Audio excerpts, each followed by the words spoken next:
is large-scale ground combat, a different kind of war. But there are some lessons, and I come at this question from this perspective. There are Russian officers who have been involved in this in the conflict from the get-go, in the conflict in Ukraine. They were involved in Mariupol, which was urban warfare. And they have taken a look at the Israeli tactics, and they've said, you guys would get slaughtered if you fought the Ukrainians. The Israeli Defense Force would be slaughtered. They'd lose everybody because their tactics are just stupid in terms of large-scale ground combat. But the Israelis aren't fighting a conventional military force. They're fighting an unconventional military force. But, you know, their tactics are stupid, not because they're the wrong tactics, they are, but because they're being executed by a military not trained properly to execute them. The IDF is very sloppy, very sloppy. The concept of security is non-existent. Hamas is able to pop up, destroy tanks, kill Israeli soldiers. Armor is going forward unsupported by infantry because the infantry is scared. The Israelis are not a very good military. They're competent to a degree against an enemy like Hamas. But if they fight Hezbollah, and again, the expansion of this conflict that draws in Hezbollah will outclass them every way. Hezbollah has been preparing for this war. Israel's not ready for this war. Their troops are not motivated. There will be slaughtered if they go to war against Hezbollah. The only thing Israel has is an air force. Let's put it this way. If you took the Israeli Air Force out of the equation in Gaza, Hamas would kill every single Israeli soldier there. That's the truth, because the Israelis just aren't that good. Is the Netanyahu administration looking for capturing Gaza in totality? The humanitarian pause was a defeat for Netanyahu. Remember, the Netanyahu government said there will be no ceasefire, and they aren't going to trade, exchange prisoners for hostages, that they're there to defeat Hamas, defeat them politically, militarily, and they were unable to do that. And the implementation of the Dahiyat doctrine, this collective punishment, and you combine that with, again, we have to deal with another reality here. What Israel knew about Hamas in Gaza is no longer at play. Hamas, when they attacked on October 7th, captured the computer servers containing the Israeli intelligence about their assets inside Gaza. So Israel went blind in terms of human resources. They attacked the Unit A200 signals intelligence platforms. Israel went blind in terms of intercepting communications. So what Israel thought they knew about Gaza changed overnight. When they went in on October 7th, 8th, 9th, and thereafter, they're going in blind. They have to start all over. And how does Israel do this?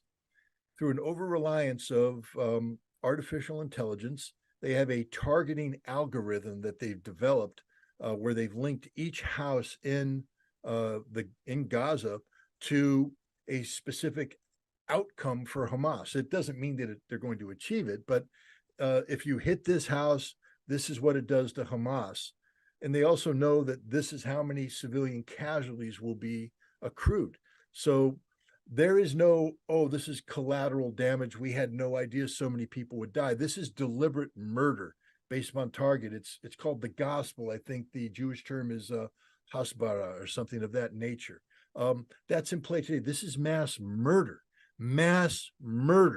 genocide by the Israeli government against the Palestinian people. And it failed. And so it failed on a number of fronts. It failed in regards to Hamas, but because it failed so egregiously, the Netanyahu government was under pressure from a domestic audience saying, hey, you're not succeeding. We need our relatives freed. We need the hostages released. The entire world reacted to this collective punishment, this indiscriminate bombing with horror, millions of people in the streets. The United States State Department filed a memorandum, internal memorandum, a dissent memorandum saying the policies of the Biden administration are destroying the credibility and viability of America abroad. And so we started putting pressure. So Netanyahu had to agree to a ceasefire. He didn't want to. This was a political disaster for him. And so he was looking for any excuse to get out of the ceasefire. He found it. They're now back at war. He can't afford to have a second ceasefire. That would be the end of him politically. But he's failing militarily. As we speak, the Netanyahu government is being, the IDF, I mean, is being defeated in certain areas of Gaza. They've had to retreat from certain areas in Gaza because of the casualties they've taken. This is hugely demoralizing for their military. So Netanyahu is in his government are in a very dire straits in terms of their domestic political reality. There's nothing they can do to change the fact that Netanyahu's political days are over. He is the problem, not the solution. He will be removed from power, either from pressure from the United States or pressure from domestic or both. But we need to stop talking about what Israel wants right now. Israel doesn't want anything. Netanyahu wants everything. He needs to be removed and a new, more legitimate Israeli government in place that speaks on behalf of the majority of the Israeli population, then can speak about what they want. They may not change their policies. Who knows? But I think, real politic will set in, and the Israelis are going to have to make adjustments. Economically, they cannot sustain this fight indefinitely. With hundreds of thousands of reservists mobilized who are no longer participating in the economy, with tens of thousands of Israeli citizens displaced from not only around Gaza, but in the north, forced to be resettled, no jobs. They're living off of the support provided by the Israeli government. The economy is faltering. Hundreds of thousands of Israeli Jews are fleeing Israel for more stable locations. This is a strategic defeat, a disaster for Israel, that if they can't find the way to defeat Hamas, and I don't believe they can, you can't defeat an ideal, especially one that resonates so strongly amongst not only the Palestinian people, but the entire world. It can't be defeated by Israel. So I think Israel won't get what it wants out of this war. We have to understand that they did not initiate this conflict. They didn't want this conflict. They weren't expecting this conflict.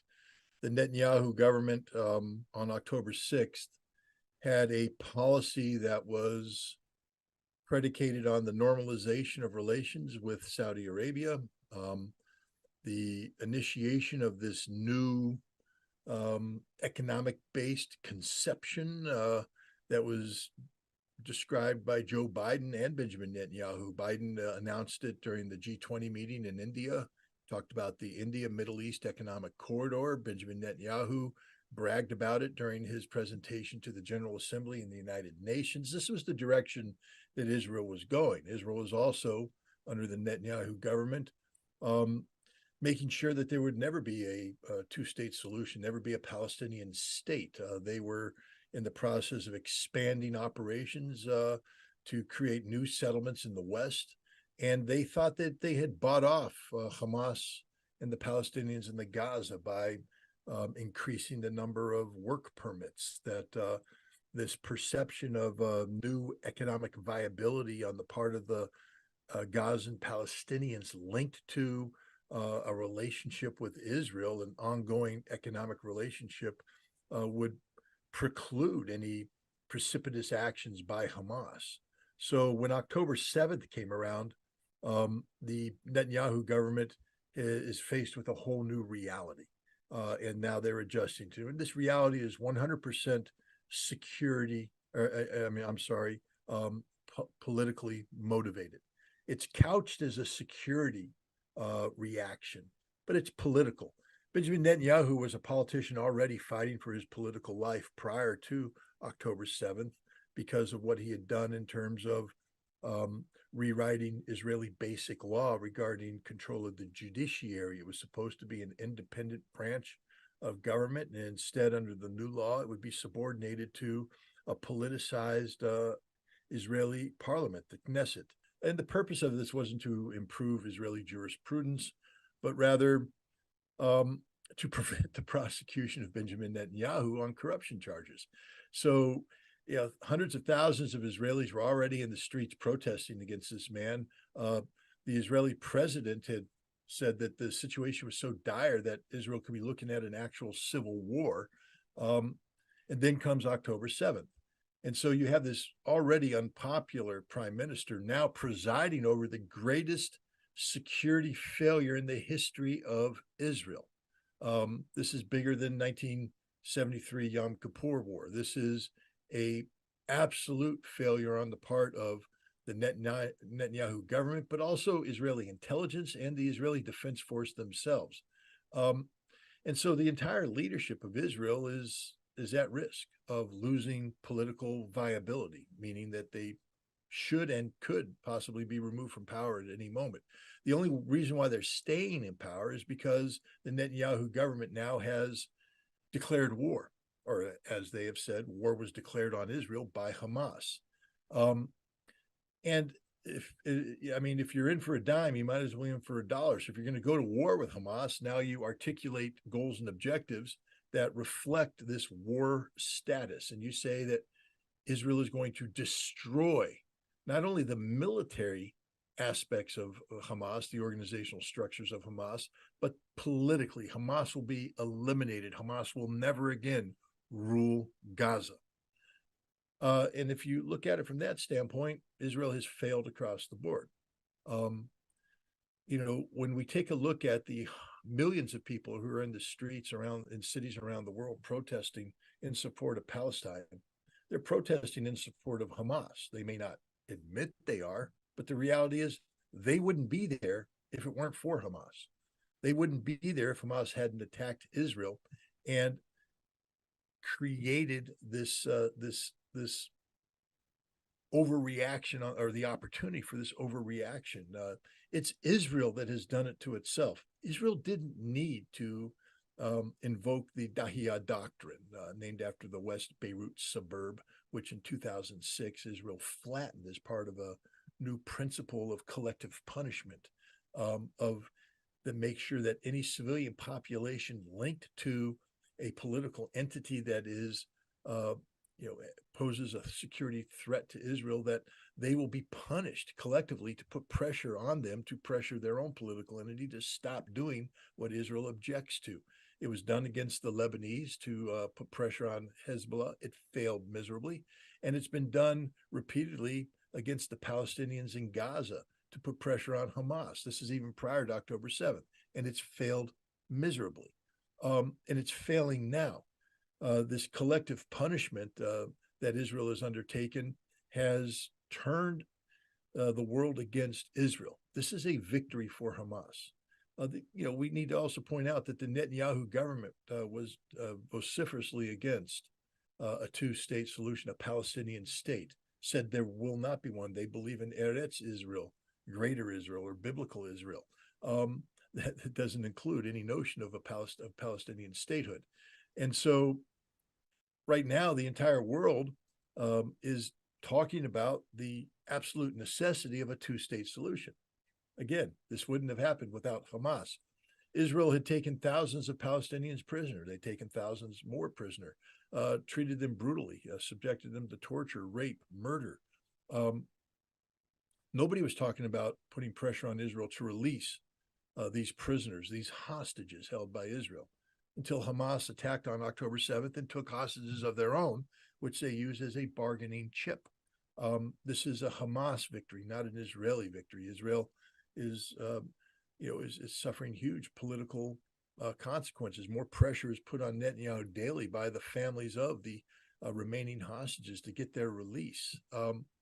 And Israel is not destroying Hamas. Hamas military is fighting the Israeli Defense Force to a standstill in many parts of Gaza. They're inflicting very significant casualties on Israel. And remember, Israel says that their victory is defined by the total destruction of Hamas. And if Israel doesn't achieve that, then Israel has by definition lost. and Israel right now is not achieving this. So the Netanyahu government has achieved nothing. They've made the situation even worse for Israel, and they've made it worse for them politically. Netanyahu has a 4% approval rating.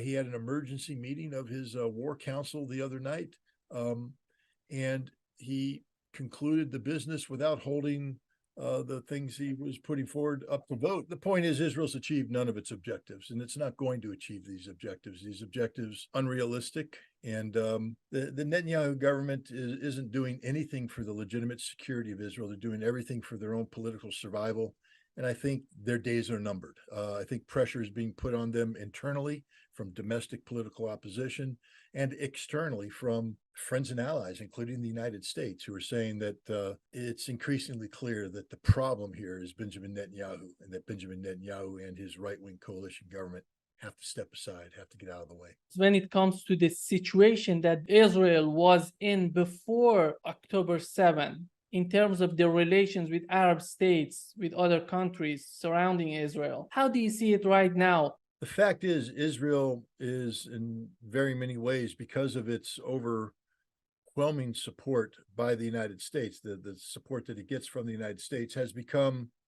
a de facto indispensable nation of the Middle East. And you combine that with the reality that, with very few exceptions, most nations in the Middle East are not pro-Palestinian. They're not supportive of the Palestinian Authority or a Palestinian state.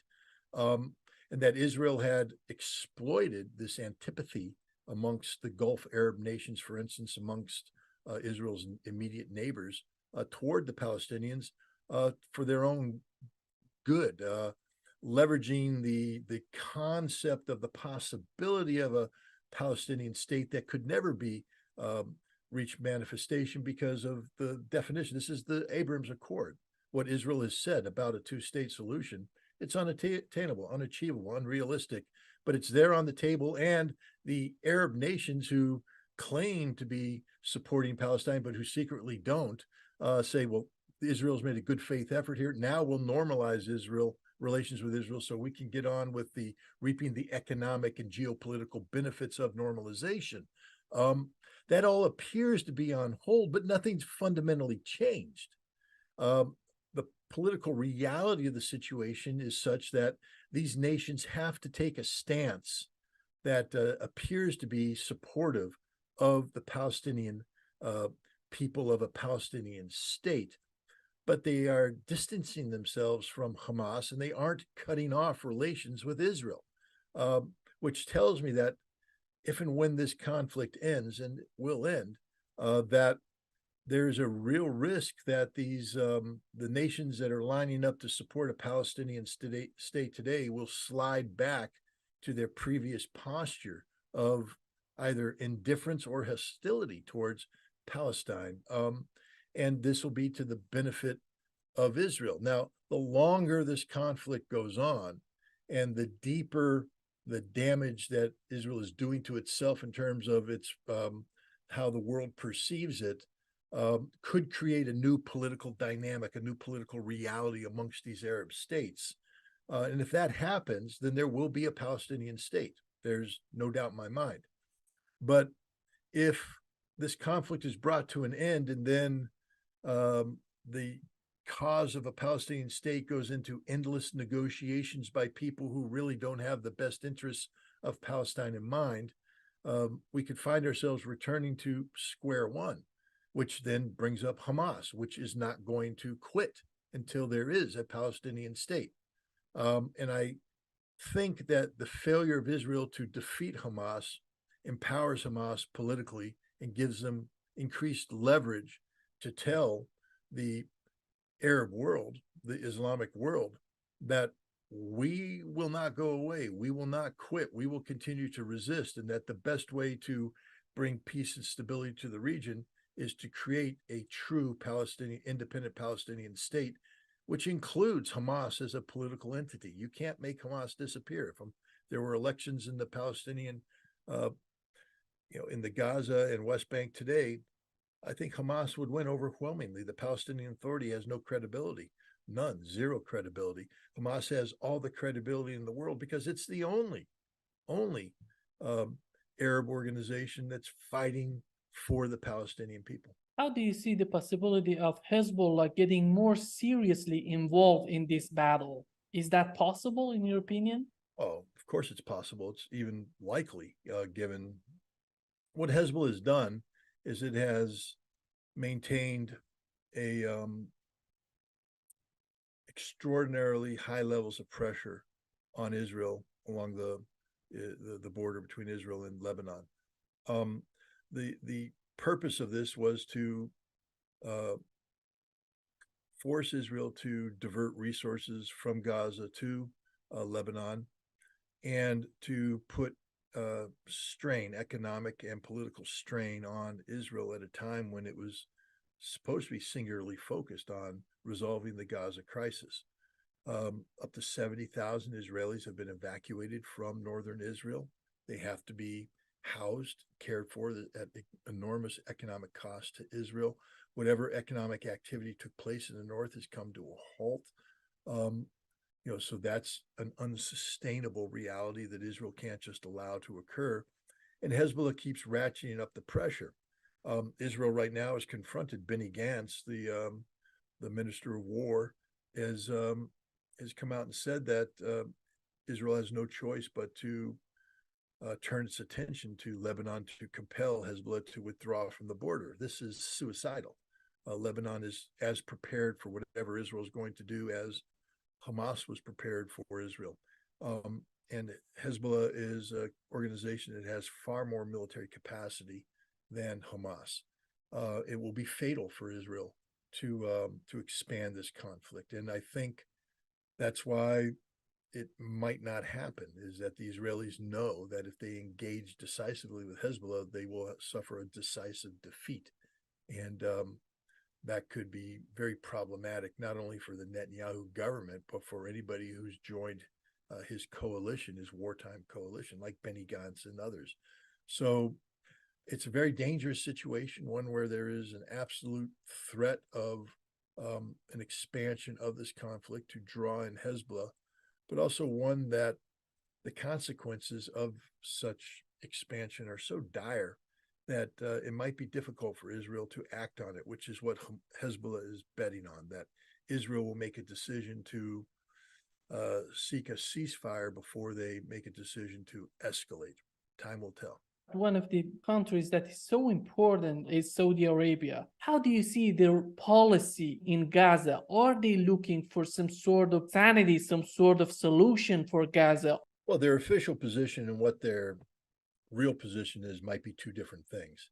Their official position is that they support Palestine, they support the Palestinian people, they support a two-state solution, and therefore they are opposed to the ongoing Israeli actions. Their unofficial position is they were ready to normalize relations with Israel to, offset the axis of resistance, Hamas, Hezbollah, Syria, Iran, the Houthi, pro-Shia militias in Iraq. Yes, because of China, Saudi Arabia, and Iran had normalized relations. But that doesn't mean that Saudi Arabia is going to roll over and play dead. Was not a Saudi surrender.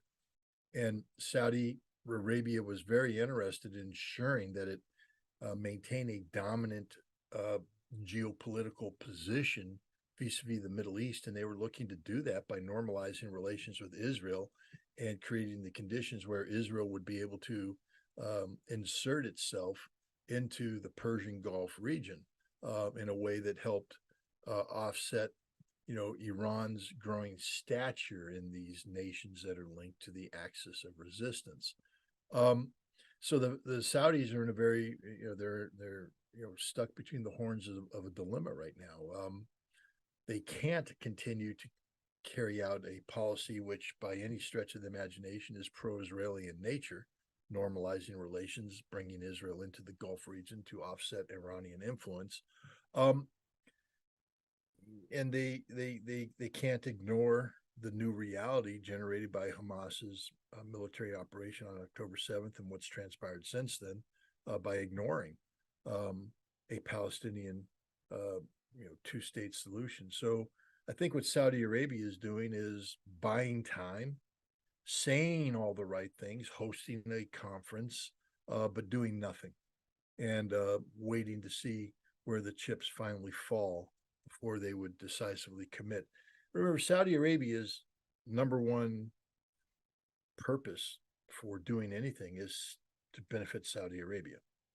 So they're not going to be looking for something that brings about, in and of its own right, regional peace and security. They're going to be looking for something that benefits Saudi Arabia. It may be something that benefits regional peace and security, but it may be something different. Saudi Arabia has a vision. I think they call it Vision 2030, about a new Saudi Arabia, new economic realities, new social political realities, and that's the direction that MBS is taking Saudi Arabia, and they cannot support anything that threatens that vision, because that vision is about a redefining of Saudi Arabia. It's what its economy looks like, what its geopolitical posture looks like, and that's going to require a lot of money to make happen, and that money won't be there if Saudi Arabia does anything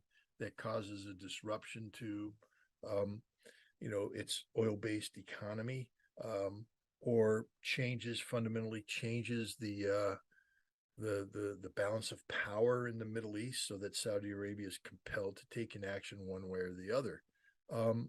So this is a very, very dangerous situation, and one can always hope that the Saudis find a way to navigate their way through these troubled waters. I think it's important to point out that Israel wasn't the only nation taken surprise by Hamas's attack on October 7th. Saudi Arabia was taken by surprise, and Iran was taken by surprise. Prior to October 7th, Iran and Saudi Arabia were working together to create regional stability based upon the emphasizing diplomacy over military confrontation. They had exchanged ambassadors, and they were moving forward in a very coherent fashion to achieve I think their collective desire for regional stability. After October 7th, both Saudi Arabia and Iran are struggling to catch up to the reality of what happened. Iran certainly doesn't want a larger regional war. Iran doesn't want to be drawn into the fighting, and Saudi Arabia doesn't want that either. Remember when Saudi Arabia hosted the Arab League and the Organization of Islamic States to a conference, an emergency conference on Gaza? Iran participated. The Iranian president has flown to Riyadh and has met with MBS and other Saudi officials to talk about the Gaza situation. So I think what we're seeing here is that Iran and Saudi Arabia are making sure that whatever transpires vis-a-vis Israel and Hamas, that their relations will remain on track in terms of positive interaction, conflict avoidance, peacemaking, and joint economic prosperity. So I think you're going to see the Iranians and the Saudis, working together to keep this conflict contained to Gaza and Gaza alone. It's a very difficult challenge. Look at the Houthi; they've basically expanded the entire Red Sea into a combat zone, and the support that Iran provides to the Shia militias in Iraq and Syria, that Iran provides to Hizbullah. This is real, but I don't think neither Iran nor Saudi Arabia are going to lose strategic focus, and the strategic focus right now is determined more by the peacemaking of China in bringing about a rapprochement between these two countries than how Iran and Saudi Arabia are reacting to what Israel's doing in Gaza. When this conflict ends, is the Netanyahu administration capable of rebuilding their relations with these Arab nations, Turkey? Is that possible for the Netanyahu administration, or do we have to have a new administration in Israel who's capable of doing such a thing? Well, first of all, we have to recognize that Benjamin Netanyahu is one of the all-time great political survivors.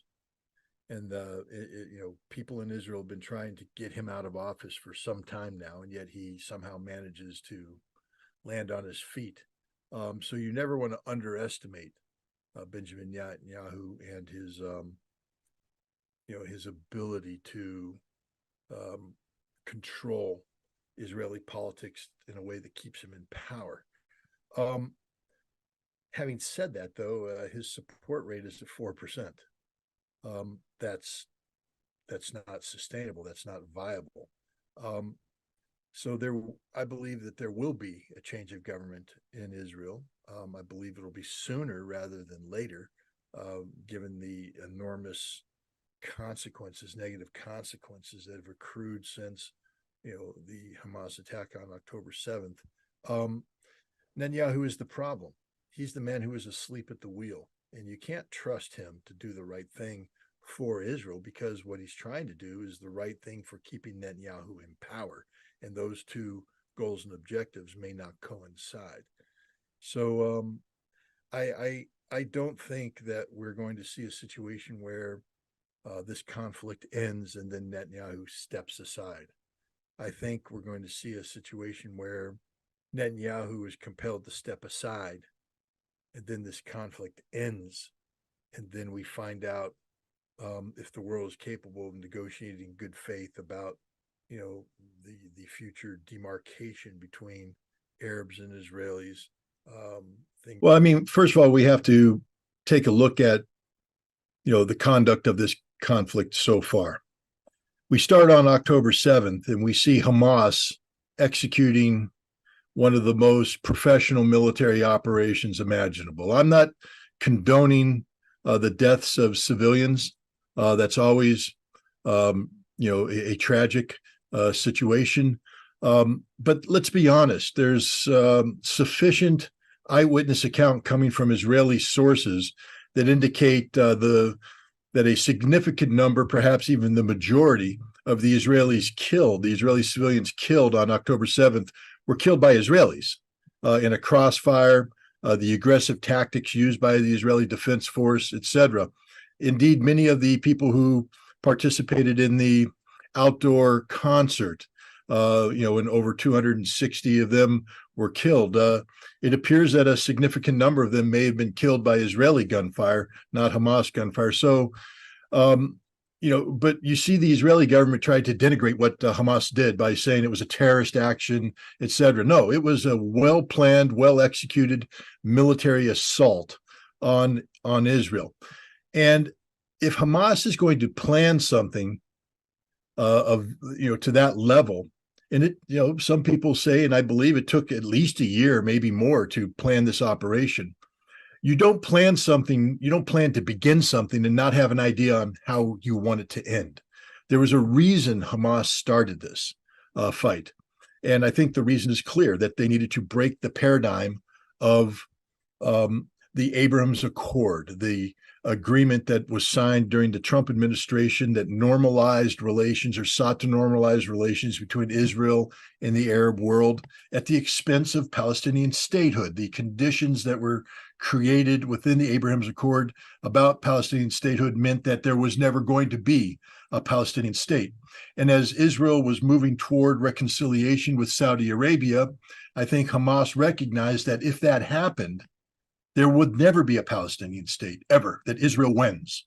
So what needed to be done was to initiate a military operation on the scope and scale of which it changed the entire paradigm in the Middle East. And this is what happened. But it's not just about the embarrassment that they inflicted on Israel on October 7th. It's what they want to happen next. Let's be clear. the Israeli crimes against Gaza were predictable, meaning we know what Israel's policy is regarding collective punishment. They've actually put it in writing, the Dahiwa policy, mowing the grass. Since 2006, it's been officially stated as the policy of the Israeli Defense Force. So everybody knew what Israel was going to do. You just needed to create the conditions that had Israel doing what it wanted to do on a massive scale. And so the Hamas attack was designed to humiliate Israel, and then compel Israel to do something big, not something small, not something medium, something big. And Israel has done that. And what they're doing right now is the indiscriminate bombing of Gaza, collective punishment of the Palestinian people. And the reason Hamas wanted this to happen, I'm being a little cynical here, but it had to happen. Just like in order for Martin Luther King to succeed in the civil rights movement in the South, he needed to be beaten by white police officers. He needed to be arrested. Atrocities needed to occur to shock the American public into saying something's wrong here. And so what Hamas did is humiliate Israel, and then Israel did what Hamas knew they were going to do: respond massively, collectively punishing the Palestinian people. And what is occurring here is Israel's losing the public relations war, which is what Hamas wanted.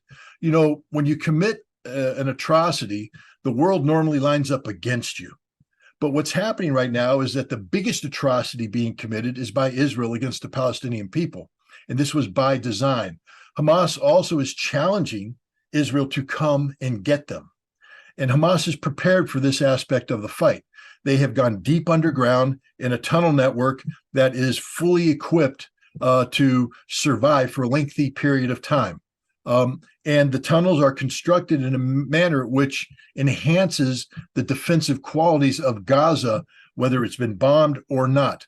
Israel's bombing is not impacting Hamas at all. Yeah, one tunnel might collapse and kill 20 guys here. Another tunnel might be damaged here. But by and large, Hamas, the military capability of Hamas, is intact. The only people suffering from the bombing are the Palestinian people. And again, this was by design. The more Israel bombs the innocent population of Gaza, the more damage is done to the reputation of Israel. It seems to me that they don't have any long-term strategy on their part. Why these attacks? Israel or Hamas? Israel. Israel's only strategy is to survive. That's the case. If they want to survive, they have to survive with all these Arab nations that's surrounding Israel. Because it seems that by these attackings, they are getting worse politically with these Arab nations, with Turkey, with other nations. It doesn't seem that they have a long-term strategy for surviving in that region. Well, actually, they had a brilliant strategy for surviving in that region. And that was to diminish the possibility of Palestinian statehood. Again, I bring up the fact that had Hamas not attacked on October 7th, there was a good likelihood that Israel would have normalized relations with Saudi Arabia. And that's the grand strategy of Israel, and it was winning. Israel got the United States to support the Abraham's Accord, which eliminated a Palestinian state as a possibility. Yes, in writing, they say it could happen if this happened, this happened, this happened, but none of that's going to happen. Israel's guaranteeing it isn't going to happen. Israel's grand strategy was working. They were winning. The Palestinians were losing. Not anymore. And now what's happened is that Israel is desperately trying to get back on track, but they've lost the narrative. The narrative has been taken over by Hamas, who is successfully using Israel's genocidal behavior against the people of Palestine as a weapon against Israel. And as you mentioned, Turkish President Recep Erdogan has said that Hamas is not a terrorist organization. Now, we know that Turkey never recognized Hamas as a terrorist organization, but he's coming out and saying that they are mujahideen, that they are resistance fighters, that they are working on the cause of God. This is a big deal. And because Turkey's giving voice to that which is believed throughout the Arab world. And the the Israelis right now are holding on to a wing and a prayer that they can get things back to where they were pre-October 7th. They think that they can defeat Hamas, but they know they can't. Hamas is an ideology, and the ideology of resistance is being magnified 100-fold with every bomb that's dropped on Gaza. Rather than defeating Hamas, Israel is expanding Hamas. Hamas has taken over in Turkey. It's in the United States in the streets. People are coming out in support of Hamas. People are starting to recognize Israel for what it is, because Israel no longer has the smooth-talking, well-educated con artists who would sell Israel as an extension of America, a democracy just like America, the same values as America. They're not even pretending that right now. They're putting forward generals and politicians who are saying things that if you eliminated the term Arab and Jew and replaced it with Jew and German, these speeches being given by Israeli is the same thing that Nazi Germans were saying in the 1930s and early 1940s, the exact same thing. And the world is seeing this. This is unfiltered. Israel is not like us. It is not a democracy that has as its principal reason for existence political Zionism, which allows Israel to behave as if they are the chosen few from God, exceptional people who have an inherent right to oppress those who get in the way of the creation of a greater Israel. I am an American, and in America, a fundamental principle is that all men, and now by extension, all women, are created equal. There is no supremacy attached to Christian, Muslim, or Jew, or atheist, or Buddhist, or any other religion out there. All people are human. All men are created equal. And yet Israel operates on the premise that Jews are superior, that Jews are the chosen ones, that Jews have a covenant with God to come to the Holy Land, and anything is allowed and tolerated if it fulfills that, to include the oppression of the Goyim. And that is a term that is being used more and more in Israel today. Goyim, that means, it literally means an animal, a subhuman. The Israelis treat anybody who's not in favor of a Zionist state as animals. You know who else speaks like that? Stepan Bandera and his Ukrainian nationalists are the same thing about the exceptionalism of Ukrainian nationalism and the subhuman status attached to Russians, to Poles, to Jews. But we weren't allowed to say this because you couldn't speak out against Israel like this. Right now, we don't have to say anything because Israel's actions speak for themselves. The world is seeing the reality of what Israel is, and the world is standing up. As we speak, the General Assembly is coming together. And I hope they're going to act in the spirit of 1956, when the Security Council was frozen over the issue of the Suez Canal, and the General Assembly, with America's blessing, came forward and imposed its will on the international community, because the General Assembly has that power. And it is time for the General Assembly to take control of this situation and condemn Israel and punish Israel for the genocidal activities. You cannot have an Israeli ambassador in the United Nations criticizing the Secretary General of the United Nations for calling Israel out for what they are. If anybody's to be expelled from the United Nations, it is the Israeli ambassador and the nation of Israel. And if they're not careful, people like me who believe firmly that Israel has a right to exist and that Israel must be defended regardless of the criminal policies, you're going to lose me, Israel. And when you lose me, it's over for you. Because when I flip to the other side, everybody else is going to flip. Because I used to be a very close friend of Israel. I used to stand with Israel. I used to be on their side, and they have lost me. It seems that Israelis are postponing their ground attack in the Gaza. Is that viable to go on the ground in Gaza? What's at stake for them? I think we have to go back in history to answer this question, to the Battle of Stalingrad. Around October of 1942, before the Soviets had begun the operation to encircle Stalingrad, the Germans, the Sixth Army, was still pushing to try and get to capture all of the west bank of the Volga River. There was an area in Stalingrad, I think it was called the Barricades Factory, and it had been bombed into oblivion, into rubble. And the surviving Soviets had dug into that factory and were waiting. The Germans brought in specially trained units sapper units and combat engineer units that had the tactics, the equipment, the experience to carry this out. And these sappers were put in, we're talking thousands of them, were sent in, and they were slaughtered immediately, slaughtered, because it's the most dangerous kind of fight in the world. And the Germans who were being slaughtered were the most highly trained specialists in urban warfare that Germany had. Now we fast forward to Gaza, that's been bombed into oblivion. Again, let's understand that Hamas knows what they want to happen. Hamas has has prepared the battlefield. The battlefield is exactly what Hamas wants it to be. They have trained for this. They are ready for this. Israel, on the other hand, has mobilized 300,000 reservists who are not trained for this, who are not motivated for this. These are people who were pulled out of their soft civilian life and have been called in to engage in the deadliest form of combat known to man.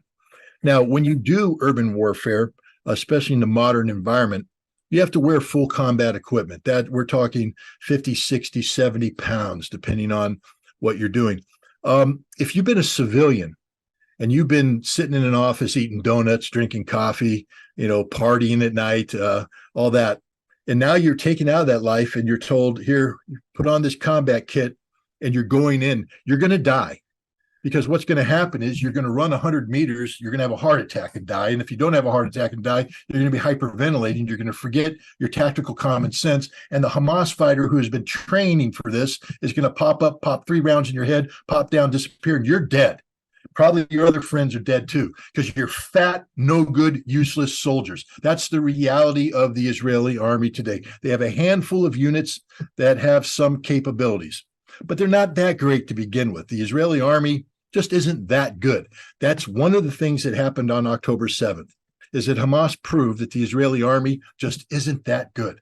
They also proved that Israeli intelligence isn't that good. Now, to go to war in an urban environment, you need at least 2 things. You need a very good army. Israel doesn't have one. And you need really good intelligence about where the enemy is. They obviously don't know a damn thing about Hamas. If they did, this wouldn't have happened. They know nothing. They are literally blind. So they are not going to carry out an assault on Gaza, because they cannot carry out an assault on Gaza. They will be slaughtered if they carry out an assault on Gaza. And this is what the United States has stepped in and said, don't do it. And there's another reason why, because even if political figures, and remember, the politicians today that are sounding so brave and so fierce, they're the ones that created October 7th. It was their incompetence that created October 7th. The Israeli public doesn't trust them anymore, and they will be replaced, but they are desperate not to be replaced. That's one thing all politicians have in common, is they don't want to leave office. And so Netanyahu and his cabinet of right-wing fanatics do not want to be kicked out. So they are talking strong, and they are speaking of going into Gaza, and they may override the concerns of the military. And remember, the senior military officers are also fools, idiots, who caused this problem. The chief of staff, the minister of defense, all of these bigwigs are incompetent. They are incompetent. They should be relieved. Some of them should be shot for what they've done or failed to do. But now they're talking tough because they're trying to save their reputations. And they're going to save their reputations by sacrificing thousands of Israeli soldiers who are not prepared for this battle. And here's the dangerous part, because frankly speaking, I don't care about fat Israeli reservists that go into Gaza. May they all die. That's a decision they made and their governments made. If they want to sacrifice themselves on that hill, so be it. Not my concern. But my problem is if they go in, because in Gaza will be civilians, and the Israelis have already said that they'll treat anything that moves as a Hamas supporter and they will kill it. So the million women and children and men who are in Gaza, who have survived the bombings, will be slaughtered by the Israelis. Not Hamas, but the innocent Palestinians will be slaughtered. And this will be too much for Hizbullah and Iran to take, and they will intervene. And now we have a general war, and that's my problem. I care about that. I don't care anymore. I told you, I used to be a friend of Israel. I used to train side by side with the Israeli force, not train, operate. We weren't training. We were doing real world stuff with the Israeli forces. They were my friends. and I considered them to be my allies. Not anymore. I not only don't care about them, I want them to lose, because only by losing can we break the paradigm of control that they've had over the Middle East peace process. Because there is no Middle East peace. There has never been Middle East peace, and there will never be Middle East peace so long as there is political Zionism in place. Political Zionism must be defeated. It must be defeated politically, and it must be defeated militarily. And so I pray for Israel's defeat, not the strategic defeat where everybody's killed. No, but I want Israel to recognize that they are not supermen. They are not exceptional. They are humans just like everybody else, that they bleed just like everybody else. There is no such thing as Israeli exceptionalism. I know they consider themselves to be God's chosen, but they're not. They're not. They're just like you and I. In fact, they're worse because they believe in their supremacy, but they don't have the ability to act on that. So I pray for Israel's defeat on the battlefield, because we need them to be defeated so that we can change the dynamic that existed under the Abrams Accord, where Israel was ready to normalize relations with the Arab world and the Palestinian people were forgotten. Now the Palestinian people aren't forgotten. They're there. And we need them to get their own homeland. We need the Palestinian people to get their own state. And this is the time to do it. It can only happen with Israel losing. So I pray for Israel to be defeated, but I can't support Israeli action that enlarges this conflict, that brings down Hezbollah and Iran. Not because I'm concerned about Hezbollah and Iran killing Israeli soldiers, kill them all. And I hate to be this blunt about it, but Israel is on the wrong side of history right here. There's nothing good that can be said about Israel today. Listen to the statements of Israeli politicians and Israeli soldiers. These are hate-filled statements where they call the Palestinians animals, and their actions that are derived from these statements are genocidal, literally the definition of genocide, and it's being ignored by the United States and the West. So we need the Israeli army to be destroyed, to be eliminated, to suffer a defeat. But it can't be done in a way that brings everybody else down. But that is the Israeli mindset, the Samson option, they call it. Now, that's normally attached to their nuclear deterrence, meaning that if it looks like Israel is going to be destroyed, that they will kill everybody with their nuclear weapons. But it's also just a mindset that says, if we can't live the way we want to live, we will bring everybody down with us, which tells you right off the bat that Israel is the greatest threat to peace and security in the world today. Israel, as it's currently manifested, the political Zionism of Israel is the single greatest threat to international peace and security, and it must be defeated. But that defeat has to be modulated, so to speak, by a desire for something after this fighting. This means that Israel must be allowed to exist. There must be a homeland for Jewish people in the homeland, in the Holy Land, where they can live in peace and security with their neighbors. But they live as equals. The day of Israeli exceptionalism is over. The day where America throws in billions of dollars to guarantee Israeli technological supremacy is over. Israel cannot be superior to any of its neighbors. It can be equal to its neighbors, and that's it. That's the future. And you know who we get to thank for making this possible? Hamas. Because if it weren't for what they did on October 7th, we'd be in a situation where Palestine was forgotten. The Palestinian people would never have a homeland. How come the Israeli intelligence, which we know is one of the best, can be so blind about Hamas? Well, let's first of all take a step back. Israeli Mossad, first of all, the problem of Hamas and its military capability is not the problem of Mossad. It's the problem of Amman, military intelligence. But both of those, when you bring them together, it's Israeli intelligence. And you said something interesting. We know they are the best in the world. They aren't the best in the world. Israel is a very small country with very limited capabilities, but they have created this propaganda machine of Mossad being the best. If you take a look at how Mossad acted after the Munich Olympics and their assassination program, it was incompetent. It was brutal. It wasn't smooth at all.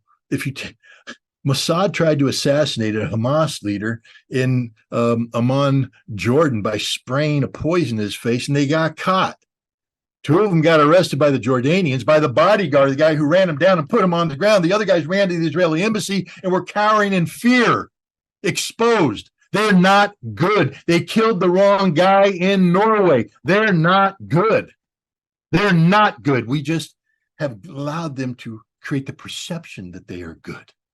And the problem with that perception, again, I use a sports analogy. If we take two teams of equally qualified people, and the other team is convinced that this team is the best in the world, we're playing Mossad. Oh God, they're so good. They already lost when they go on the field, because Mossad has convinced them that they're better. But if you just view Mossad as the incompetent pieces of manure that they are, intelligence is a tough business. And you know who fails in the intelligence business? Cocky people. People who think they know it all, people who think they are superior, people who take shortcuts, and everything about Israel is a shortcut because it's not done through hard work. It's done by saying, I'm a Jew, I'm Israeli, help me, cheat, do this, that, and the other thing. And what happens when you go up against an entity like Hamas, Hamas doesn't view the Israelis as superior, because Hamas has successfully operated against the Israelis. They know the Israelis when they're at their best, and they know them at their worst. And Hamas built a plan that dealt with the reality of Israel. And the reality of Israel is they're not very good. October 7th proved it in spades. Their intelligence service just isn't that good because the Jews are not a supreme race. They are not imbued with some sort of special Jewish power. They don't wake up in the morning, drink Jewish coffee, and become supermen. They're humans just like us, the same as us. They get tired, they take shortcuts, they make mistakes. And if they buy into the notion of Jewish racial or ethnic supremacy, then they are not going to be aware of the mistakes they're making because they believe that they're above it. The Israelis became complacent. Look at their military. You know, the first thing I learned in the Marine Corps is that in order to win, you have to be willing to wade in and kill people, physically kill them, terminate them. We practice with the bayonet. Nobody else practices with the bayonet anymore. We do. Why? Because it's about killing. It's about plunging steel into a body, twisting it, pulling it out, butt stroking, and going on. The physical act of terminating a life. The Israelis don't do that. Why? Because as I'm plunging a bayonet, the other person could be plunging a bayonet too. And I could take one in the chest. I could die. I have to be prepared for that reality. Israelis do not want to die. They are casualty averse. When they lose an Israeli soldier, that is a strategic defeat for the nation. They mourn. So they have built a way of war that avoids closing with and destroying the enemy through firepower maneuver. They have allowed technology to take over. They have allowed an over-reliance on aircraft, on missiles, on standoff weapons. The entire wall around Gaza, it was a wall designed to keep Hamas in, to prevent them from coming through tunnels. The wall was built to detect tunnels coming under. That's the Israeli mindset. Remote control cannons operated from a control booth where some 18 to 19-year-old girl sat there and drank tea and ate a donut and manipulated a computer, playing a computer game, because that's what it was to her. An image on a screen, a cursor, and shooting rounds. Bam, bam, bam, bam, bam. But what happened? Boom. When the drone took it out. Now what are you going to do, honey? Now what are you going to do? Because you can't see anything. So you're sitting there, sipping your coffee, eating your donut. Hamas is closing in. They're taking out your sensors because they've planned it. They're not lazy. They know what they need to do. They come in, they knock on the door, take it down, and now you're dead because you didn't prepare for it. You're not standing up. You haven't fixed bayonets. You're not charging the door.